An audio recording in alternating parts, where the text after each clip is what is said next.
Ce coaching est fait pour répondre aux questions que nous ont posées plusieurs abonnés sur comment faire pour diminuer la charge mentale ou le stress. Alors, Catherine va nous proposer des exercices qui vont nous permettre de pouvoir diminuer d'une façon efficace et journalière cette fameuse charge mentale. Catherine, est-ce que tu peux nous parler déjà de la charge mentale? Mhm. Alors la charge mentale, c'est cette sensation qui est d'ailleurs réelle, qui n'est pas qu'une sensation, d'être multitâche, de ne pas pouvoir réussir à tout faire rentrer dans une journée. On parle aussi de la double journée, beaucoup pour les femmes, parce qu'il y a la journée de travail et après la journée à la maison. C'est ça. Donc cette charge mentale, c'est la sensation en fait d'être dépassé et d'avoir trop de pression. Voilà. Donc c'est très proche du stress en fait, quand cette charge mentale est trop lourde. Il faut un équilibre. Donc pour diminuer la charge mentale, la première chose à faire, c'est très simple, c'est se poser la bonne question. C'est-à-dire quand on est face à une situation ou à une tâche où on se dit il faut absolument que je termine, c'est très important, qu'est-ce qui se passe, mais qu'est-ce que je fais, pourquoi j'y arrive pas, j'ai pas les bonnes infos, j'ai pas ci, j'ai pas ça. En fait, on arrête tout et on se pose la question très simple. Est-ce que cette situation-là à laquelle je suis confrontée, qui a l'air si essentielle, qu'est-ce qu'il en sera dans un an? Est-ce que, ou même dans un mois, ou même dans une semaine, est-ce que ça sera important pour moi? La réponse, elle est à 99,9% non. Donc, si c'est pas important pour moi dans une semaine ou dans un mois, pourquoi ça l'est autant maintenant? Voilà, c'est une manière en fait de relativiser, hein, et de se dire bon, je me fais un coup de presse là pour quelque chose qui en fait n'est pas si important que ça. Voilà, première chose à faire. Bon, ensuite, il y a une bonne habitude à prendre, à mon sens, c'est de prendre quotidiennement 5 minutes pour prendre du recul en fait sur sa manière de bosser, ses réactions, en fait repenser à ce qui s'est passé la journée ou la semaine d'avant, quand des choses se sont pas bien passées, pourquoi, est-ce que j'aurais pas surréagi, qu'est-ce que j'aurais pu faire autrement.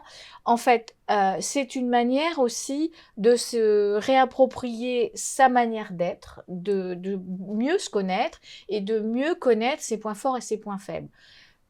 Ça, c'est se prendre le temps, en fait, c'est pas une perte de temps, hein. 5 minutes par jour, s'interroger sur pourquoi j'ai dérapé, qu'est-ce qui me fait déraper, qu'est-ce qui me touche plus qu'il ne faudrait. Vraiment faire une sorte de petite auto-analyse.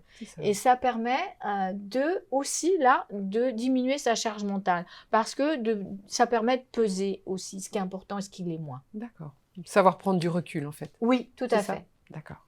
Alors, il y a un petit exercice aussi très facile à faire qui s'appelle les scénarios catastrophes. Donc, en fait, là, on part dans l'autre sens. C'est-à-dire qu'on se dit, bon, voilà, j'y arrive pas, ou c'est pas bon, ou j'ai pas terminé, ou c'est pas prêt, c'est un petit jeu du « et alors ». C'est-à-dire qu'on va vers le pire. Ok, c'est pas prêt, je suis pas prêt, et alors? Un tel, qu'est-ce qu'il va dire? Nanana, ça va mal se passer, et alors? Donc, en fait, on se dit à chaque fois, on repousse la case de pire en pire, et alors? Et qu'est-ce qui va m'arriver de si grave, en fait? Est-ce que le monde va s'ouvrir sous mes pieds? Est-ce que la Terre va s'arrêter de tourner? Est-ce que ma vie, elle est finie? Parce que souvent, est-ce que je suis au bout de ma vie? Non. Hein. En fait, c'est vraiment une sorte de petit décentrage. C'est ça. Accepter voilà. le pire. Voilà, s'imaginer le pire et se dire, bon bah voilà, et alors, aller au bout du pire et on s'aperçoit qu'en fait, c'est pas si pire que ça. Voilà. Donc, ça, c'est le scénario catastrophe. Alors, il y a aussi un moyen très simple aussi pour diminuer sa charge mentale, très simple et auquel on ne pense pas toujours, c'est de faire appel aux autres, au soutien de ses collègues, demander des infos, demander de l'aide éventuellement. je tiens toujours à le dire aux coachés que j'ai au cabinet. En fait, l'intelligence relationnelle, l'intelligence sociale, c'est celle qui va faire que vous allez réussir le plus dans votre job. Et c'est quoi cette intelligence sociale? C'est aller demander aux personnes qui peuvent me donner les infos quand j'en ai besoin, partager, échanger, pouvoir reconnaître que là j'ai besoin, j'y arrive pas ou j'ai pas C'est les pas ce billes qu'il faut pour le nécessaires, faire. voilà, et donc qui peut m'y aider? Mmh. Euh, Ça veut dire aussi l'intelligence sociale et relationnelle, ça veut dire aussi partager quand ça marche bien. Bien sûr, C'est-à-dire partager ses réussites bien avec sûr. les autres. C'est se donner en fait une dynamique positive grâce aux autres et ne pas rester avec son problème, enferré dedans, à se dire qu'on n'y arrivera jamais, mais tout seul. Hein, D'accord. même, il n'y a pas de honte, L'entraide. voilà, il n'y a pas de Mmh. honte à reconnaître que, bah oui, là, on est en difficulté. Et on D'accord, aurait bien besoin d'un petit coup de main.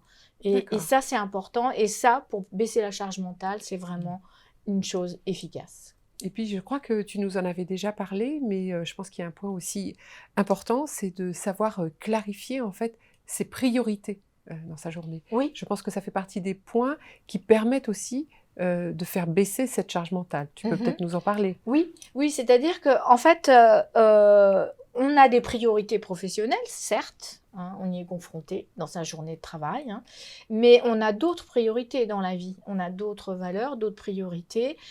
Quelles sont mes priorités familiales? Quelles sont mes priorités sur le plan social? Quelles sont mes priorités sur le plan de mes loisirs? En fait, les priorités professionnelles ne doivent pas prendre toute la place et occuper tout mon espace mental. C'est ça. Et quand on sent qu'on n'en peut plus là du boulot, on passe à autre chose et on se dit, bah tiens, euh, où sont mes vraies priorités? Est-ce que c'est D'accord. pas plutôt mon couple? Est-ce que c'est pas mon compagnon, ma compagne? Est-ce que c'est pas mes enfants, ma famille, mes loisirs, le nouveau sport que j'ai envie de faire? Enfin, sortir de cette obnubilation par le travail. D'accord. Très bien, bah, alors en résumé, pour faire le point sur, l'ensemble de ces différents exercices que Catherine vient de nous proposer, donc, il faut d'abord dédramatiser, la situation, savoir prendre du recul de façon à bien jauger l'importance des choses sur lesquelles on stresse, accepter l'idée du pire, qu'est-ce qui peut m'arriver de terrible, clarifier ses priorités et puis obtenir le soutien et l'entraide de ses collègues ou bien de sa famille ou de ses proches. Voilà, bien merci Catherine.